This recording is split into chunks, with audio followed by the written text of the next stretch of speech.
Bom, estamos aqui de volta para mais um Diálogo Realitas e hoje nós temos a grande honra de receber o professor Dr. Jorge Trindade, que é o maior especialista brasileiro em psicologia forense, psicólogo, filósofo, membro da Academia Brasileira de Filosofia, professor universitário, é um currículo vastíssimo, né, tanto no Brasil quanto no exterior, autor de dezenas de trabalhos importantíssimos na área da psicologia forense.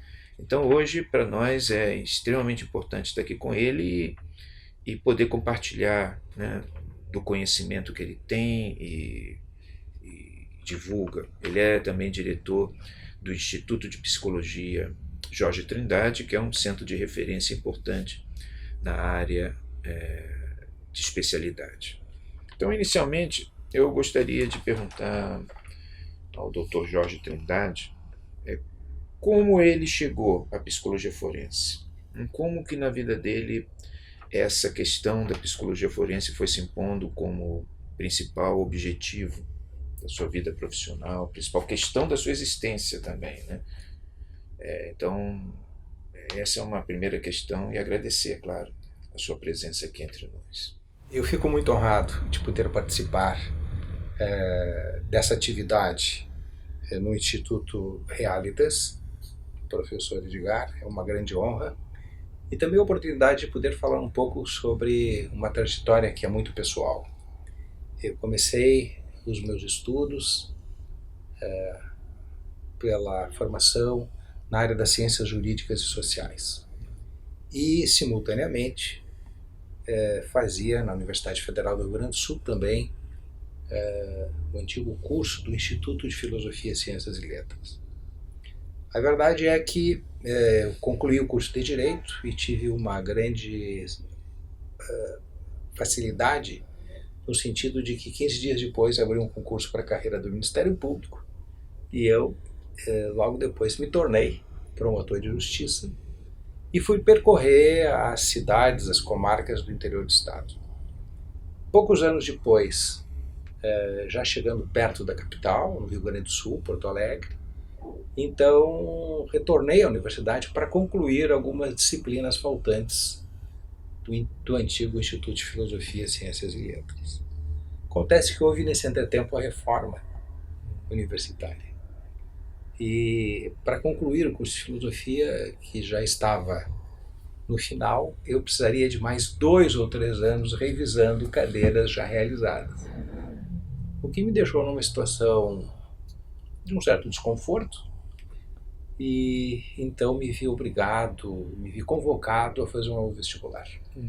E em fazendo um novo vestibular, já que o curso de filosofia estava praticamente concluído, eu pensei em seguir outro caminho. Entrei pela complementação das minhas atividades de formação, entrei para o curso de psicologia, justamente com esse intuito de fazer uma mera complementação. Mas quando cheguei pelo final do curso de psicologia, então me dei conta que, como diz o Edgar Morin, o conhecimento moderno se faz hoje mais por conexões do que por isolamentos. Então me dei conta que talvez eu pudesse, com um pouco de engenho e arte, como diz Camões, fazer conexões entre as ciências jurídicas e sociais, a filosofia e a psicologia. E nessa imbricação de conhecimentos, a área que nós começamos, por dizer assim, no Brasil, no Rio Grande do Sul, a desbravar, foi a área da psicologia forense. Essa área de intersecção, de ligação, às vezes até de encruzilhada, entre o direito e a psicologia, tentando explicar fenômenos de natureza psicológica que têm direta relação ou coimplicação com a área jurídica e com os operadores do direito. Então essa foi, digamos assim, a trajetória que nos trouxe a essa prática que já dura para mais de 20 anos, que é o campo de estudo e de trabalho da psicologia forense. Bom, um tema que é sempre um tema importante e de muito interesse público, mesmo porque as pessoas ficam preocupadas com isso sempre, é a figura em inglês se chama de serial killer, assassino serial, que é um tema importante, relevante na psicologia forense, né? Eu sei que o senhor estuda isso e tem uma experiência com isso. O que é isso exatamente? Que fenômeno é esse? Como é que a psicologia forense analisa o serial killer hoje? A categoria dos assim denominados assassinos em série preocupa muito a sociedade em geral, porque esses crimes são de extrema gravidade e repercutem na rotina, na vida das pessoas, das famílias e da sociedade. Nós sabemos hoje que o serial killer é sempre um psicopata, embora nem todo o psicopata venha a ser um serial killer. Ainda bem, né? Mais ou menos, ainda bem, porque senão seria a catástrofe maior ainda. Pois é. Estima-se que 1% dos psicopatas cheguem a configurarem assassinos em série. O prognóstico desses quadros é muito ruim. Como o próprio nome diz, essas pessoas têm uma trajetória em que o crime de homicídio integra o seu modus praticamente vivendi e com algumas características muito peculiares. Eles são incapazes, evidentemente, de ter sentimentos fraternos com os outros, não têm nenhuma empatia, não conseguem se colocar no lugar do outro e ver o sofrimento do outro, mas ao contrário, parece que tem algum gozo psíquico, no sentido de que o sofrimento alheio lhes traz alguma gratificação, paradoxalmente, que isso possa ser percebido por nós. Então é um problema de grande relevância, de grande impacto social. O serial killer também tem características no seu modo de cometer os crimes, que é o traço da violência. Aquela violência é muito mais extensa do que a violência necessária para cometer um delito. Eles vão muito além e, não raras vezes, na prática desses crimes violentos de morte, deixam uma marca, que em psicologia forense nós chamamos de assinatura. Deixam uma marca, uma assinatura que é um traço da maneira como eles costumam praticar os seus delitos e que tem dá espaço para grandes interpretações. Porque o que significa um serial killer, por exemplo, que comete os seus crimes deixando uma assinatura, uma marca? Parece que está desafiando os rigores da lei, a autoridade, no sentido de que a marca é um jogo entre a vida e a morte, é um jogo pelo qual ele não pretende ser descoberto e mostra o seu poder, a sua virulência, o seu poder de destruição e de morte, desafiando simbolicamente o poder da autoridade.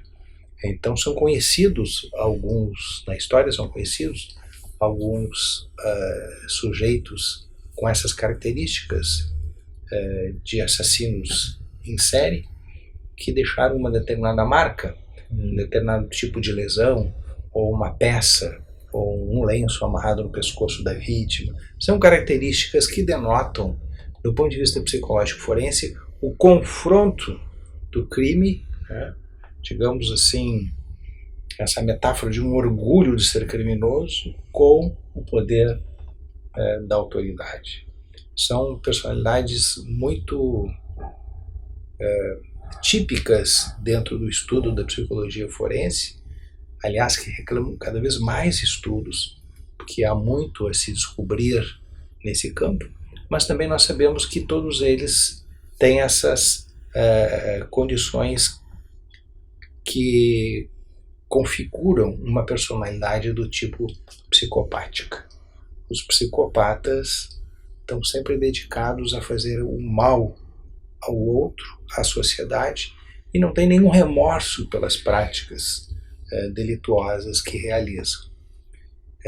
Costuma-se dizer que o psicopata é como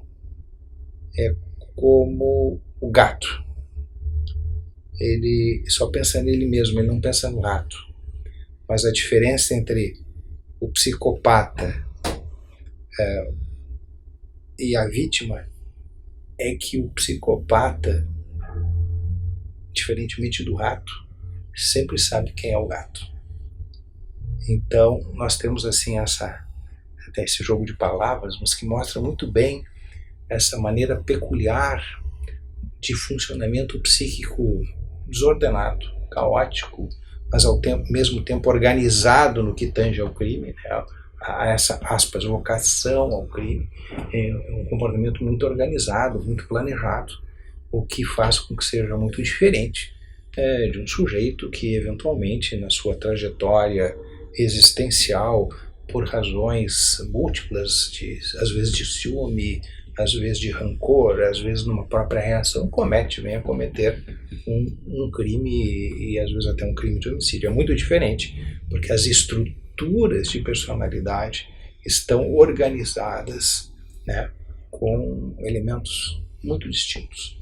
Então hoje nós podemos, a psicologia forense oferece hoje recursos que permitem com uma certa segurança identificar os elementos estruturais da personalidade que definem, que caracterizam tanto uma estrutura psicopática quanto aqueles indivíduos que podem ser definidos como serial killer. Há um grande avanço nisso.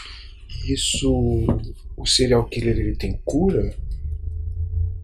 Cura é uma palavra complicada no campo da psicologia forense e até mesmo no campo da psicologia e da psiquiatria e da psicopatologia.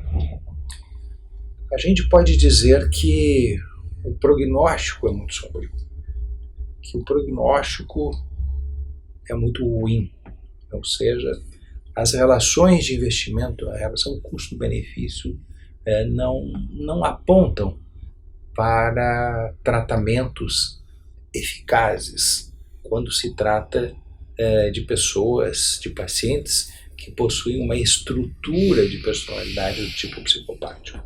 Isso nos tem levado, de uma forma talvez assim mais simplificada, a generalizar, dizer que os psicopatas são incuráveis.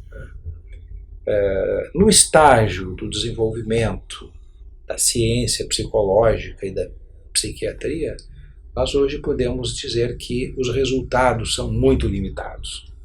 Embora ainda, pessoalmente, eu tenha essa crença de que nós sempre devemos exaurir todos os nossos esforços científicos, técnicos, pessoais, para obter a melhora, um resultado mais favorável e digno de novo para a vida dessas pessoas. Essa é a questão de uma crença individual. Agora, entretanto, na prática, a relação de tratamento com personalidades do tipo psicopático é muito frustrante, ela é muito ruim, há um péssimo prognóstico. Isso é um tema realmente muito interessante e é um aspecto desse desejo que algumas pessoas têm de matar, que é o daquelas pessoas que, principalmente em lugares públicos, institucionais, né, me parece, empresas, escolas de uma forma muito evidente, ou igrejas, se saem e matam em série numa determinada circunstância. Parece que existe um nome para isso, que é síndrome de Amok. Isso também é uma coisa que mobiliza muitas pessoas, porque todos nós frequentamos lugares públicos, institucionais, e sempre há o risco desse tipo de experiência traumática, né? Como é que o senhor entende isso e vê essa síndrome? Professor Edgar, esta síndrome, que é conhecida na medida em que os meios de comunicação social frequentemente revelam episódios dessa natureza, recebe o nome de síndrome de Amok.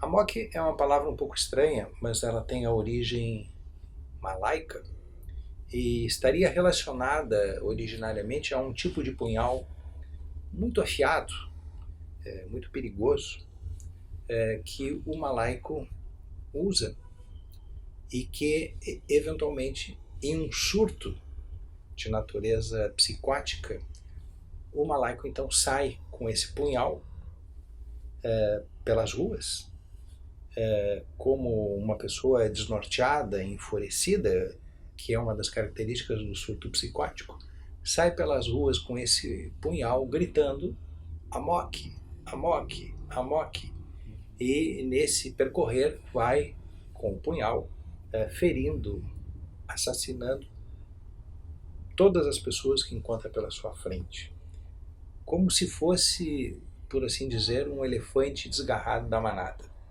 que vai derrubando, destruindo tudo aquilo que encontra pela frente. Esse comportamento súbito, esse comportamento repentino, que tem a dimensão psicológica de um surto psicótico, não dura muito tempo e geralmente termina com a morte de várias pessoas que estavam no entorno e, não raro, com a própria morte do agente deste evento.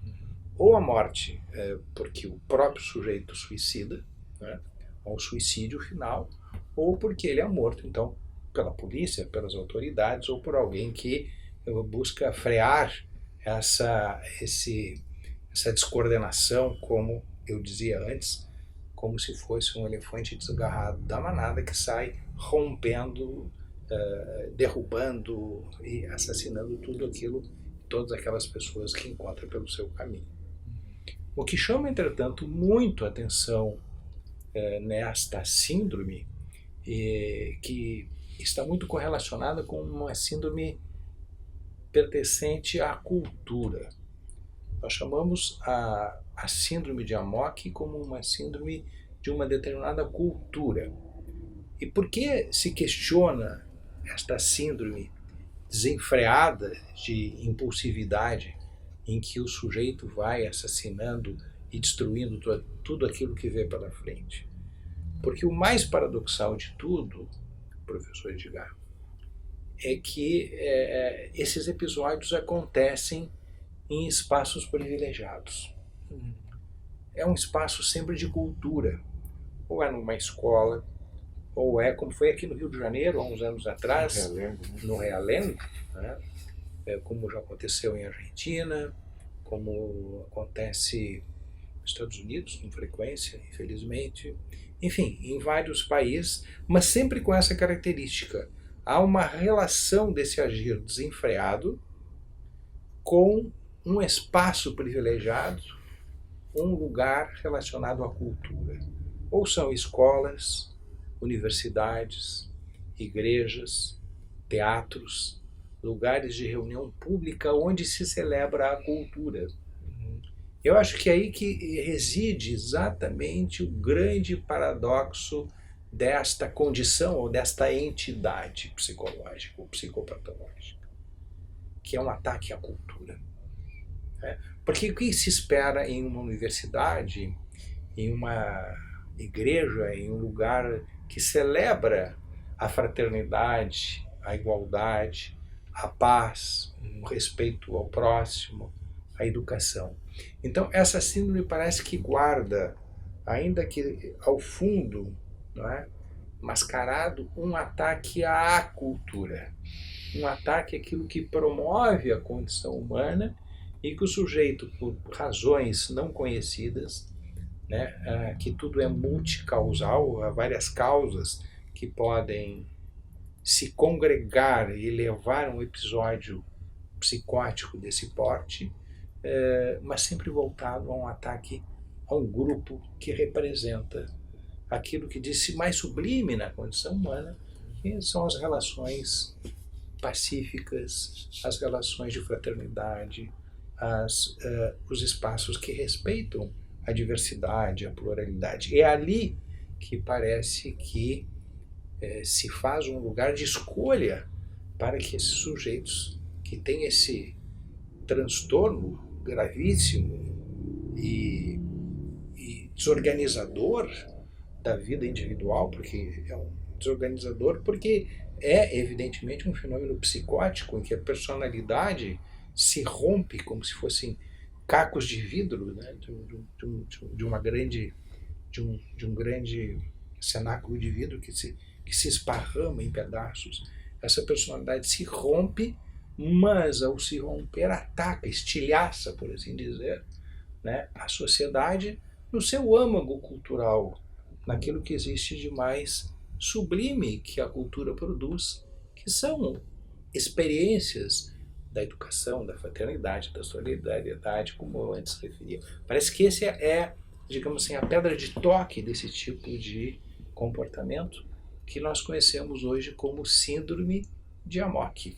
E mais do que isso, quando os meios de comunicação social divulgam maciçamente um evento traumático desse porte, não raro parece que ele está associado a desencadear outros episódios da mesma natureza. Há como que uma contaminação, uma mobilização psíquica de alguns indivíduos predispostos a esses comportamentos de violência, que às vezes então são desencadeados por um já acontecido e esses eventos se multiplicam.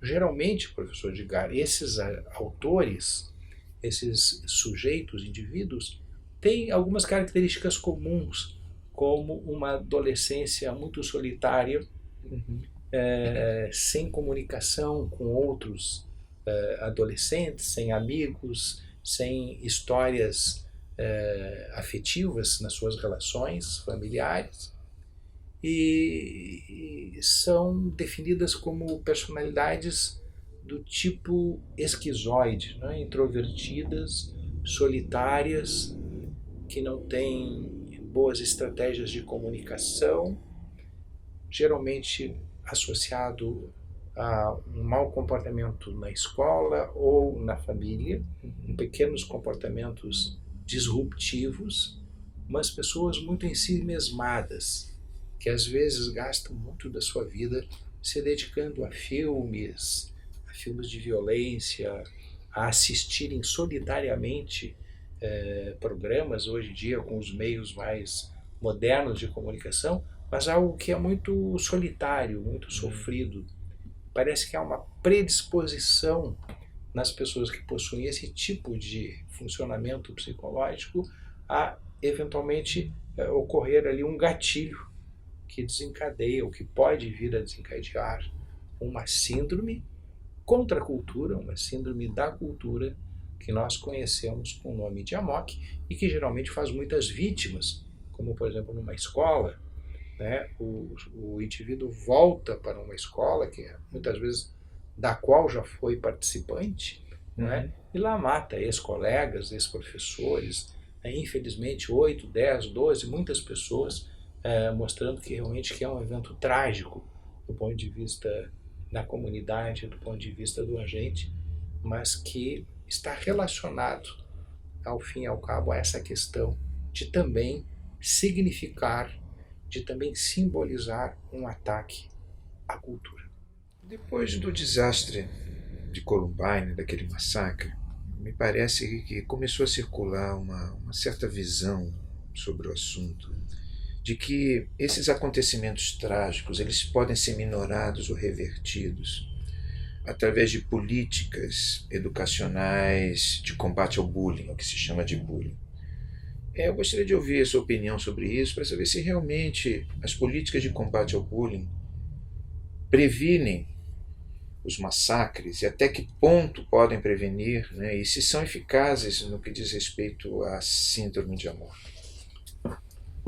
Pois é, professor Edgar. A síndrome de Amok, como todas as síndromes psicológicas e psicopatológicas, elas nunca são representadas por uma única causa. elas são sempre de natureza multicausal.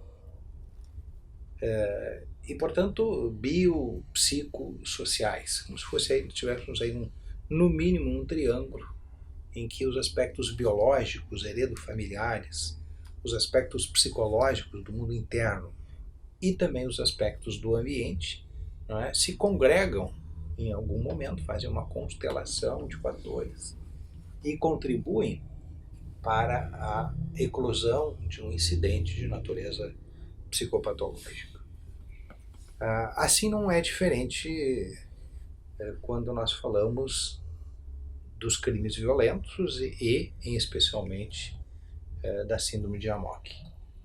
É evidente que nós podemos estabelecer políticas públicas e políticas na área da educação, e sobretudo aquelas que privilegiam a família e as relações que ocorrem no âmbito e no seio familiar, no sentido de que a personalidade tenha um campo mais favorável para o seu desenvolvimento.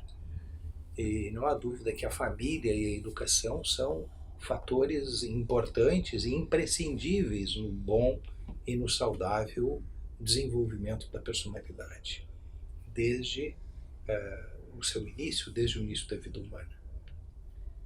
Agora, especificamente quanto ao fenômeno do Amok, reduzi-lo, um fenômeno tão complexo, tão demarcado do ponto de vista do ataque, da violência, da destruição contra os patamares da cultura, daquilo que está instituído, que é uma aquisição de um determinado grupo cultural, resumir isto a uma única causa e correlacionar unilateralmente isto ao bullying me parece, no mínimo, um reducionismo, uma simplificação muito grande do complexo a uma coisa tão unilateral. Isso não afasta, evidentemente, isso não exclui, isso não quer dizer que o bullying não possa ser um dos fatores que em algum momento, em alguma dimensão, venha a contribuir para esse resultado de constelação de uma personalidade violenta. Com certeza, pode aí haver um fator de causalidade. Entretanto, fenômenos complexos não podem ser restritos a um único fator na sua causalidade. De maneira que, para além da questão do bullying, que é um fenômeno efetivamente importante, que merece nossa atenção, nas escolas, na família, nos bairros, mas muito para além disso, eu acho que uma política realmente comprometida em prevenir comportamentos dessa natureza teria que ser muito mais ampla e muito mais densa e, portanto, contemplar aspectos familiares. Uma coisa muito importante nos dias de hoje, os aspectos dos valores que se instauram na família ou desde a família, depois passando pela escola e pela sociedade, a construção desses fatores, tornar isso dinâmico, enquanto valores a serem introjetados, incorporados e compartilhados com originariamente o grupo familiar e depois os grupos mais extensivos, parece que seria um dos tópicos indispensáveis a qualquer programa de prevenção desses comportamentos violentos. De modo que a delinquência em geral, a delinquência grave, a delinquência mais violenta ou a delinquência contra o patrimônio, nessas novas modalidades hoje financeiras que existem, ela está muito relacionada também ao problema da desagregação dos valores. De modo que atribuirmos tudo a uma única causa, seja ela o bullying ou outra similar, seria, no mínimo, do meu ponto de vista, fazer uma grande simplificação desses complexos fenômenos e eventos que marcam uma sociedade que é justamente a sociedade da complexidade. Gostaria muito de agradecer ao professor Jorge Trindade por essa maravilhosa entrevista. Ele é do Rio Grande do Sul, está aqui no Rio de Janeiro e toda vez que vier ao Rio de Janeiro vai dar aqui uma entrevista para a gente, por favor. e parabenizá-lo pelo seu trabalho, pela importância do seu trabalho dentro do universo jurídico e psicológico brasileiro, né, que é um trabalho reconhecido e de imensa importância, e desejar que o seu desenvolvimento intelectual, a sua aplicação profissional continue dando sempre bons frutos para a nossa sociedade. Muito obrigado, Dr. Jorge. O agradecimento é meu, e o Instituto de Psicologia, cuja sede principal fica em Porto Alegre e tem uma filial, por assim dizer, hoje também em São Paulo, está sempre à disposição do Instituto Realitas, e será um grande prazer sempre poder cooperar com esse lindo projeto. Obrigado.